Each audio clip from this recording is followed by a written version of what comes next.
आप देख रहे हैं डार्क फाइल्स। तो चलिए बढ़ते हैं आज की इस कहानी की ओर। प्रकाश, आज फिर तुम कबाड़ उठा लाए। कितनी बार तुम्हें कहा है कि पैसे बचाओ जिससे हमारा भविष्य अच्छा गुजरे, पर तुम हर बार कुछ ना कुछ खरीद लाते हो। खींचती हुई पायल ने कहा तो प्रकाश उसे मनाने में लग गया। प्रकाश को पुरानी चीज़ों को जमा करने का शौक था। वो पहले भी कई पुरानी चीज़ें घर ला चुका था। पायल को ये पसंद नहीं था, पर प्रकाश की खुशी के कारण वो शांत हो जाती थी। पर आज तो प्रकाश ने हद ही कर दी। आज सुबह सुबह उसने काफ़ी पैसे देकर एक पुराना कैमरा खरीदा।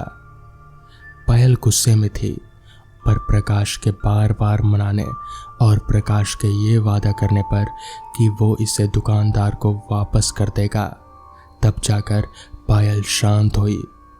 आज रविवार होने के कारण दिन भर प्रकाश कैमरे में ही लगा रहा। किसी छोटे बच्चे की तरह वो कैमरे को हमेशा अपने साथ ही रखता। पायल ने किसी तरह शाम को प्रकाश को लेकर कबाड़ वाले की दुकान पर गई। कबाड़ वाला ऊपर से तो मुस्कुरा रहा था, पर अंदर से उसकी डर से हालत खराब थी। उसने कैमरा वापस लेने से साफ इनकार कर दिया। पायल ने बहुत बहस किया, पर कबाड़ वाला अपनी जिद पर अड़ा रहा। हार कर पायल प्रकाश को डांटती हुई वापस घर की तरफ चल दी। कबाड़ वाला राहत की सांस ले रहा था। उसे वो दिन याद आने लगा जब एक इंसान उसके पास ये कैमरा रख कर गया था। कबाड़ वाले से उसने पैसे भी नहीं लिए थे, बस कैमरा दिया और जल्दबाजी में चलता गया। वो इंसान बहुत ज़्यादा परेशान था, पर कबाड़ वाला मुफ्त में मिले कैमरे की खुशी में सब नज़रअंदाज कर दिया। कैमरा लेकर कबाड़ वाला बहुत खुश होकर घर आ गया था, पर उस दिन के बाद से वो चैन से जी नहीं सका। रात में घर में किसी का चलना और कैमरे का अपनी जगह खुद से बदलना अब तो ये आम बात हो गई थी। उसका बच्चा तो कैमरे को हमेशा अपने साथ रखता था। कैमरे के लिए बच्चे का लगाव देखकर जब उसने एक दिन अपने बच्चे की तस्वीर कैमरे से ली, तब से उसका बच्चा गायब हो गया। तब से उसे किसी बुरी शक्ति का उसके घर में होने का एहसास हुआ। उसने कैमरे को अपने दुकान में बेचने के लिए रख दिया। प्रकाश उसका पुराना खरीदार था, तो उसने प्रकाश को कैमरा देकर उसकी कई खूबियां बताई और काफ़ी पैसे लेकर कैमरा बेच दिया। प्रकाश का व्यवहार दिन भर दिन बदलता जा रहा था। अब वो ज़्यादा समय कैमरे के साथ बिताना पसंद करने लगा। पायल कितना भी रोकती, पर प्रकाश बच्चों की तरह जिद करने लगता। पायल ने सोचा कि कुछ दिन रखने देती हूँ, जैसे ही कैमरे से लगाव खत्म होगा वो सही हो जाएगा। पर दिन के बाद महीने निकल गए, लेकिन प्रकाश का लगाव कैमरे के लिए बढ़ता गया। हार कर पायल ने एक रात प्रकाश के सोने के बाद कैमरे को लेकर कूड़े में फेंक दिया। प्रकाश ने सुबह उठकर बच्चों की तरह रोना शुरू कर दिया। पायल ने उसे लाख समझाया, पर प्रकाश रोता रहा। पायल थक हार कर कैमरा लेने बाहर जाने लगी, तो दरवाजे पर उसे कैमरा रखा मिला। प्रकाश ने पायल के उठाने से पहले ही झटक कर कैमरा उठाया। अब प्रकाश कैमरे को और संभाल कर अपने पास रखता। प्रकाश की हालत बदतर होती जा रही थी। पायल ने उसे कई डॉक्टरों को दिखाया, पर डॉक्टरों को कुछ समझ नहीं आ रहा था कि आखिर प्रकाश को हुआ क्या है। अब घर में कुछ घटनाएं भी बढ़ गई थीं। रात में किसी के चलने की आवाज़ पायल को आती, पर कोई दिखता नहीं। एक रात पायल सो रही थी, तभी प्रकाश के करवट लेने से उसकी नींद खुली, तो सामने एक औरत जिसका चेहरा जला हुआ था और आंखों की पुतलियां सफ़ेद थी, पायल को गुस्से से घूर रही थी। पायल चिल्लाना तो चाहती थी, पर उसकी आवाज़ नहीं निकल रही थी। कुछ देर में वो औरत प्रकाश के पास रखे कैमरे को छू कर चली गई। पायल की तो नींद खराब हो गई। अब पायल को उस घर में डर लगने लगा था। प्रकाश की हालत और खराब होने लगी थी। अब प्रकाश कैमरे को देखकर उससे बातें करने लगा। जब भी पायल कुछ बोलती तो वो गुस्से से चिल्ला उठता। एक दिन प्रकाश बड़े प्यार से पायल को अपनी एक तस्वीर कैमरे में लेने के लिए बोला। प्रकाश, जो इतने दिनों तक पायल से एक शब्द भी प्यार से नहीं बोला था, वो अचानक ऐसे बोला तो पायल ने बड़े प्यार से उसकी तस्वीर ली। रात में प्रकाश पायल के पास ही सो रहा था। अचानक रात में पायल को महसूस हुआ कि प्रकाश बिस्तर पर नहीं है।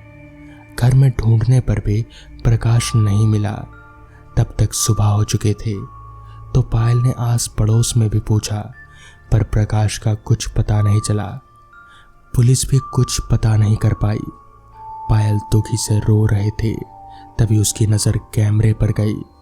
पायल कैमरा लेकर कबाड़ वाले के पास गई। सख्ती से पूछने पर उसने सब कुछ पायल को बता दिया। पर पायल ये सब बात किसी को बता नहीं सकती थी, क्योंकि कोई विश्वास नहीं करता। कबाड़ वाले ने भी कैमरा लेने से साफ इनकार कर दिया। तब पायल ने कैमरा लेकर एक बड़े से कूड़े के ढेर में फेंक दिया। कुछ दिनों बाद अरमान को रास्ते में जाते वक्त सड़क पर एक बहुत सुंदर और पुराना कैमरा रखा मिला। पूछने पर किसी ने भी उसे अपना नहीं बताया, तो अरमान कैमरा घर लेकर आ गया। तो दोस्तों, ये थी आज की पहली कहानी। तो चलिए बढ़ते हैं आज की दूसरी कहानी की ओर। घर से निकाल दिए जाने के बाद मैं शहर आ गया। शहर में कई जगहों पर भटकने के बाद मुझे काम तो मिल गया, मगर रहने के लिए कोई घर नहीं मिल रहा था। मगर ये परेशानी भी ज्यादा दिनों तक टिकी नहीं। बहुत जद्दोजहद करने के बाद मुझे रहने के लिए कम भाड़े में एक घर मिल गया। घर मेरी उम्मीद से भी बहुत ज्यादा बड़ा था। वो 2 मंजिला इमारत थी। नीचे वाले फ्लोर में एक बड़ा सा हॉल और एक कमरा था। बाकी 3 कमरे ऊपर वाले फ्लोर पर थे। घर की देखभाल करने के लिए एक केयर टेकर भी था। कुल मिलाकर उस घर को डाक बंगला बोलना गलत नहीं होगा। मगर एक चीज बहुत अजीब थी। उस घर के बगान में एक कब्र बना हुआ था और उस घर के आसपास दूसरा और कोई घर नहीं था। और तो और उस घर का जो केयर टेकर था वो अंधेरा होने से पहले ही अपने घर चला जाता था। एक शाम जब मैं हॉल रूम में बैठा हुआ था, तभी उस घर का केयर टेकर, जिसका नाम फिरोज था, वो मेरे पास आकर बोला, साहब, अब मैं चलता हूँ। आपका खाना बनाकर रख दिया है, खा लीजिएगा। जिस पर मैंने कहा, 1 मिनट फिरोज, जरा बैठे तो, तुमसे कुछ बात करनी है। इस पर फिरोज मेरे सामने वाले सोफे में बैठ गया। तब मैंने पूछा, अच्छा, इस घर के बगान में कब्र किसका है? क्योंकि कब्र तो कब्रिस्तान में होते हैं ना। इस पर फिरोज बोला, अच्छा, वो कब्र? साहब, वो मेम साहब का कब्र है, जो इस घर की मालकिन थी। उनको इस घर से बहुत लगाव था, इसलिए उनकी कब्र को वहीं पर दफना दिया गया। फिरोज के इतना बोलते बोलते ही मेरी नजर हॉल रूम के दीवार पर लगे एक बड़े से सफेद पर्दे पर गई, जो शायद किसी चीज को वहां पर ढकने के लिए लगाया गया था। उस पर्दे को देखकर मैंने फिरोज से दोबारा पूछा, ये क्या है फिरोज? क्या ढका हुआ है इसके पीछे? इस पर फिरोज बोला, इस पर्दे के पीछे उसी मेम साहब की फोटो है। तो मैंने बोला, पर ये ढका हुआ क्यों है? फिरोज बोला, इसके पीछे एक लंबी कहानी है, सुनिए। आगे फिरोज ने बताना शुरू किया। आज से करीब 6 साल पहले इस घर की मालकिन यहीं रहा करती थी। मालकिन बहुत खूबसूरत थी और उनके पीछे हर वक्त लड़कों का हुजूम लगा रहता था। मगर मालकिन को अपनी खूबसूरती पर बहुत घमंड था। ऐसी ही एक रात जब मालकिन इसी घर के एक कमरे में सो रही थी, तभी पता नहीं कैसे उनके कमरे में एक लड़का आ गया और उनके चेहरे पर तेजाब छिड़ककर उनका पूरा चेहरा जला दिया। जब मालकिन ने उठकर अपने आप को शीशे में देखा, तब वो अपने इस चेहरे को बर्दाश्त नहीं कर पाई और उन्होंने इसी घर में फांसी लगाकर खुदकुशी कर ली। तभी से उनकी ये तस्वीर शापित हो गई है। जो भी इस तस्वीर को देखता है उसके साथ बहुत बुरा होता है, यहाँ तक कि उसकी जान भी चली जाती है। फिरोज की सारी बात सुनने के बाद मैंने कहा, तो फिर इस तस्वीर को यहाँ से हटा क्यों नहीं देते? तो इस पर फिरोज बोला, आपको क्या लगता है हमने कोशिश नहीं की होगी? हमने इस तस्वीर को हटाने से लेकर जलाने तक सब कुछ करके देख लिया, मगर कोई फायदा नहीं है। खैर, अब मैं चलता हूँ साहब, घर पर बीवी अकेली होगी। इतना बोलकर फिरोज वहां से चला गया। फिरोज के जाते ही मैंने भी दरवाजा बंद किया और अपने कमरे की ओर चल दिया। अब तक पूरी तरह से अंधेरा हो चुका था। घड़ी में वक्त देखा तो शाम के 7 बज रहे थे। फिरोज की सारी बातों को एक बार फिर से सोचने के बाद मैंने मन ही मन में कहा, ना, अभी के वक्त में ऐसी थोड़ी कुछ होता होगा। ये सब फालतू बात है। मनगढ़ंत कहानियां सुनकर मैं नहीं डरने वाला। कुछ वक्त और बीता, जिसके बाद तकरीबन रात के 9 बजे तक मैंने खाना खा लिया और घर के सारी खिड़की दरवाजों को एकाएक बंद करने लगा। सभी खिड़कियों को बंद करते करते मैं जब उस खिड़की के पास पहुंचा जहां से बगान में बना वो कब्र दिखता था, तभी उस खिड़की को बंद करते वक्त मुझे उसी कब्र के ऊपर कोई बैठा हुआ दिखा। हालांकि उस कब्र के पास लाइट की कोई व्यवस्था नहीं थी, मगर चांद की मध्यम रोशनी में मैं किसी लड़की को उस कब्र के ऊपर साफ तौर पर देख पा रहा था।